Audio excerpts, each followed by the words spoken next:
Hi everyone, this is Ann at the Licking Park District. I'm at Infirmary Mound Park today where I'm going to be doing a wildflower walk. We should see some wildflowers that are different than the ones we saw at Morris Woods. I thought I'd walk a little bit, do a little bit of a hike again at the beginning to show you how to get out to the wildflower area. And then I'll do short segments on each flower that we find. So behind me, you can see we have a lake, and I'm going to switch. Okay, so this is Mirror Lake at Infirmary Mound Park. This is the lake that you will find if you drive in the main entrance and head straight back and then take a left to Shelter 6. So Mirror Lake, when it's very, very, very still, looks like a mirror, which is how it got its name. It's about 6 acres. You can fish here. You need a permit. And it is catch and release at this point. And in another segment, I'm going to talk about the work we've done in this lake to help the fish populations. But for now, I just wanted to kind of show you what it looks like. Now, as we start to walk, keep in mind this is also how you get back to our ferry trail, which should be up and running in a few weeks. Now, I'm going over the Mirror Lake is a man-made lake. And I'm going across kind of the northern side, which has a wetland area to the left and then the lake to the right. And this wetland area, let's see if I can zoom in. That bird that we're hearing and seeing, those are red-winged blackbirds. That was a female flying in after the male. And at a later time, I'm going to actually come out and try to get some closer footage of these guys. Now, unfortunately, you can see that this wetland has a lot of vegetation in it. That is actually narrow-leaved cattails, which is an invasive species. And if you haven't already seen the garlic mustard video, where we talk about invasives, this is a great example of them. So an invasive species is one that did not originate in the area that it is now. And it usually has a detrimental effect. So that harmful effect is what makes it actually invasive. It tends to create a monoculture, so it takes over the area. And as you can see, this cattail has done just that. We are going to work to remove that. We're going to have lots of volunteer opportunities to take out invasive plants at our parks. So if that's something you think you would like to do, be outside, make a difference, you can go to our volunteer page on our website and fill out an application.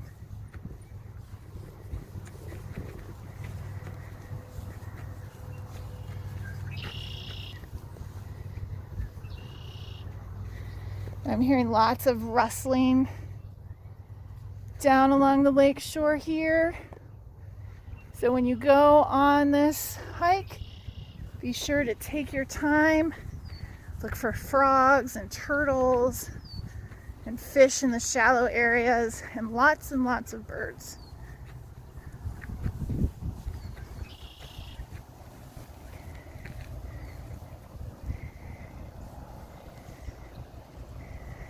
So occasionally you'll see structures out and about. That one in the wetland area was for wood ducks. We will be improving those and putting up new boxes.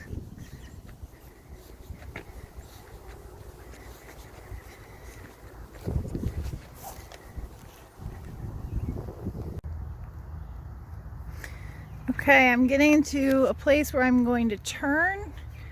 So we have the lake again, still to our right. I'm going to turn to my left here. You know you're going the right way if you see the marker number 13 right here.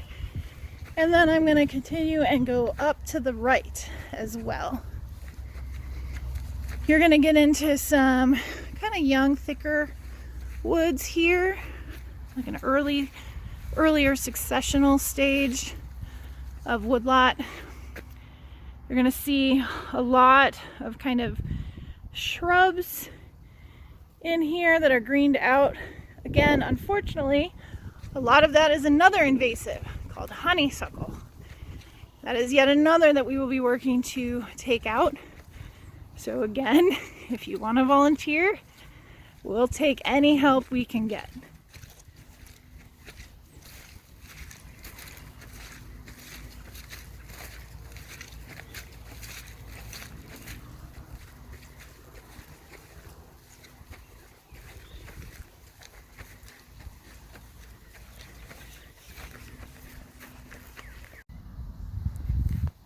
Okay, so I've made it to the next intersection, so you can see it's marker number 9, and I'm going to continue to the right.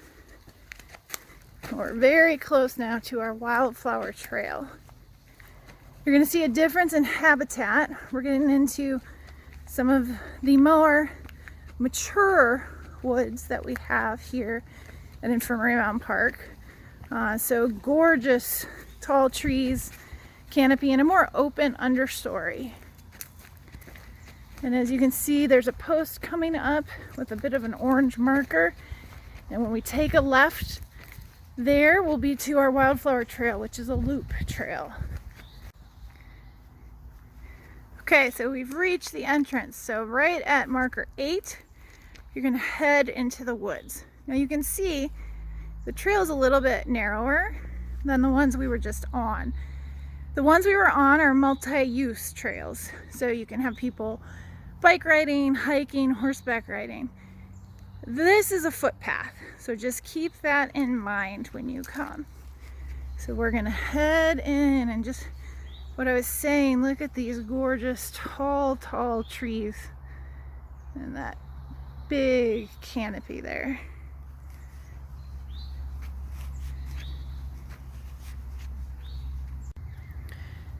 So as I'm walking, I'm starting to see lots of different kinds of wildflowers. Not all of them have bloomed yet, so I'll be checking back in the next couple weeks to catch some of the other species that we have. And as you can see as I scan, little bits of purple, we'll talk about those in a minute, and white. But I did want to focus down on one leaf or species you might see quite a lot of. Let me see if I can find a good angle here. Okay, so this is one of 4 waterleaf species in Ohio. Now with this early spring leaf, I believe that this is Virginia waterleaf, but it's just rounded enough that it could also be great waterleaf. And so what I'm gonna do, because again, I'm not 100% certain, and I am kind of comfortable admitting that because as a naturalist that happens, I'm going to upload a photo of this to an app that I highly recommend to everyone called iNaturalist. And iNaturalist is a citizen science project where anyone can upload photos, and then experts of these different species will help identify it, and you can kind of catalog what you see. And it also helps because you note the location, and then we as a park district can look at our parks and see what people have identified. And we are going to use iNaturalist in the future to get volunteers to go out and help us to determine what we have in our plants. And that could be, you know, identifying spiders or mushrooms or amphibians or frogs or turtles or plants. It's a very cool app. So again, that is iNaturalist. Now, the waterleaf species, once they flower, it's a lot easier to tell which ones we have as well. But these are pollinated by bumblebees, small carpenter bees, and long-tongued bees. And, you know, honeybees get a lot of attention, and that's great. But we have a lot of native bee species that are very good pollinators as well. There's a number flying around here today, but I don't know if I'd be able to capture them on camera because they move pretty quickly. But I urge you, if you're out looking at the wildflowers, to also look for the pollinators. So I'm going to keep going and see what else we can find. So as I'm walking, I'm seeing lots of little spots of yellow and purple on the woodland floor. And that's because we have a lot of different kinds of violets. Ohio, sorry, I'll focus in here. Ohio has about 30 different species of indigenous or so native violets. but then they also can hybridize, and we have some species that are not native to Ohio, so it gets pretty complex. The purple species you're seeing here is one of our more common species. Let's see if I can get down in here. Maybe here. So this is our common blue violet. You can find this in your yard. It can be found in dry prairies. It can be found on woodland floors like this. Flowers can range from purple to whitish. One of the ways to kind of tell it apart from some of the other purple species is that these side, let me get in here, maybe, hopefully you guys can see this. The side petals, I'm not going to get any closer I think because it's just not focusing, have kind of this white kind of hairs on each side coming out, but the bottom petal here is smooth. So that is a good way to tell that this is a common blue violet. And then right next to it is a yellow violet. I'm going to turn this. Can you see that? So this is our common yellow violet, and it has those streaked black lines in there. Now the cool thing about those lines, so plants obviously need a way to attract pollinators to help them reproduce. So you'll often see these very cool decorations, and those lines are essentially telling an insect where it needs to go to find pollen and nectar. So it's kind of like a runway. It's saying, here, go right here. So again, that is the common yellow violet. Whoop, there. So there you have two of our violet species right next to each other. And if I were to kind of scan the forest floor here, you would see a lot of pops of purple and yellow. Now as we continue, or as you would continue to walk through this trail, you're going to notice some of the same species that were at Morris Woods. One of those is your May apple. We talked about that a little bit on the other walk. But you can see they look like little umbrellas. And they're named May apple again because they tend to bloom in May. And that blossom looks kind of like an apple blossom. And there's no blooming yet, but we'll check back. Okay, so I found another species. This you might think is reminiscent of one of the other plants we've already looked at, and you would be correct. This is a waterleaf species as well. This is Broadleaf Waterleaf, also called Canada Waterleaf. It has kind of a hairy stem, and those markings help to identify it as a waterleaf. Now, you might imagine it kind of looks like water spots if water droplets had sat on that leaf. So again, one of 4 waterleaf species that we have in Ohio, and this one has more of a maple leaf kind of shape.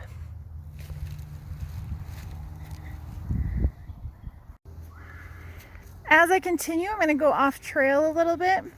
Again, we ask that you stay on trail, but if you see something interesting, kind of walk carefully over and leave things as you find it. So I'm going to head on over here. This is a new one. So this is not one that was at Morris Woods. This is one of my favorites. Let me get kind of close here. So this is Dutchmans Breeches. You can hear a woodpecker in the distance. I don't know if you guys can hear that. So Dutchmans Breeches tends to be kind of white, can be pinkish. It's actually in a genus that's related to poppies. So this is a toxic plant. Okay, this is not one that is edible in any way. It actually has one of its common names is little blue staggers, because if cattle eat this, they will kind of show a drunken, staggering kind of symptom. So you know that this is one that they might have eaten. Now it's named after the fact that those flowers, you can see closely here, let's see, look like pantaloons or bloomers hung upside down on like a laundry line. So I just think they're so fun. And then they have this fern-like kind of leaf. So a pretty distinctive flower. However, there is a close relative called Squirrel Corn that prefers the same habitat, and we have in these woods. So I'm going to go looking for that next to see if I can get that on camera to show you. So again, this is Dutchmans Breeches. Now, a lot of these plants are native to Ohio, obviously, but they are ones that you can sometimes find to put in your garden. So you wouldn't want to take them from the wild. But we have a number of wonderful native plant nurseries here in Central Ohio, and you can do a lot of good in your own yard for wildlife, birds, pollinators by introducing Ohio native plants to your landscaping. So if you have kind of shady woodland areas on your property, this might be one to look for. All right, I found some squirrel corn, so I'm going to get nice and close and see if you guys can tell the difference. So when you look, it's kind of similar to that Dutchman's Breeches, but these have more of a heart shape. And they actually have root tubers that resemble a corn kernel, so that's how they get the name that they have of squirrel corn. These will go completely dormant by early summer, and they have a raceme, so basically flowers coming off a central stem on equal length stalks. So this cluster of flowers, and their leaves are also somewhat fern-like, but what do I want to say here? The Dutchman's Breeches had a bit of a brain moment there, brain freeze. It has just a little bit kind of wider leaf. These are a little more solid, whereas these are a little bit more feathery. Okay, so again, squirrel corn, close relative of the Dutchman's Breeches. All right, and you can see kind of how it appears as you're walking. You would see kind of a cluster of these leaves with those white flowers.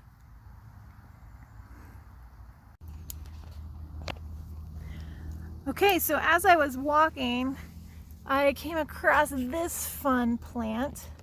So this is a jack-in-the-pulpit. One of its common names is also Indian turnip. So this is a shade-loving plant. You're going to find it in deciduous woods like what we're in now. And this is part of the arum family. So they are known for having really exotic flowers. So if you look, this is actually the flower of this plant. If I lift this up a little bit, you can kind of see inside there. And these are very long-lived plants. So they can live to be 25 years or older.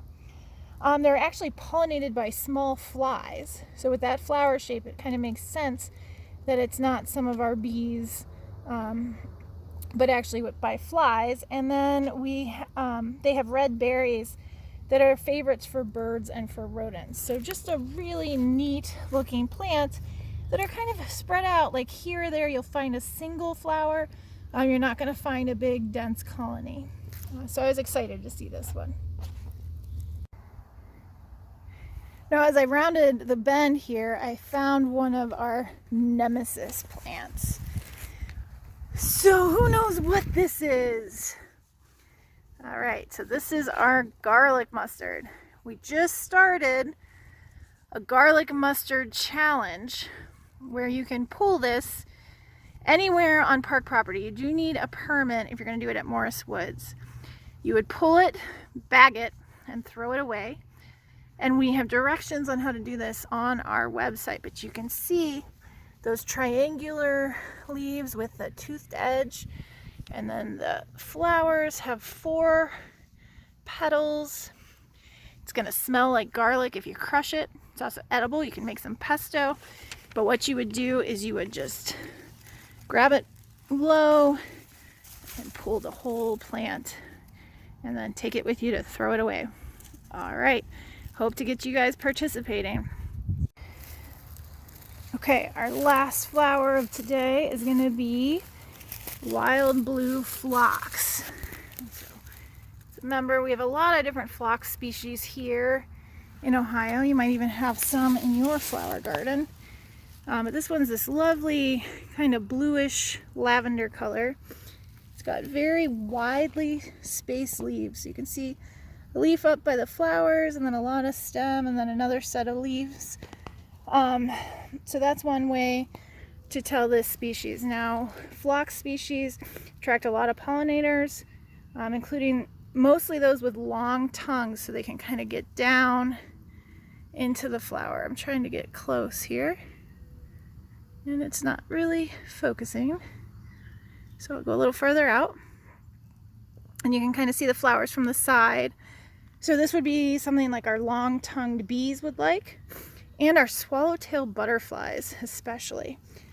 So we're going to get into some of the other species that are here that haven't bloomed yet at a later date. We're also going to talk about some of the trees. We have a few really cool ones in the understory here that also are very well loved by some of our pollinators. So I hope you've enjoyed the walk. I hope you get out and about, and I will talk with you next time. Bye.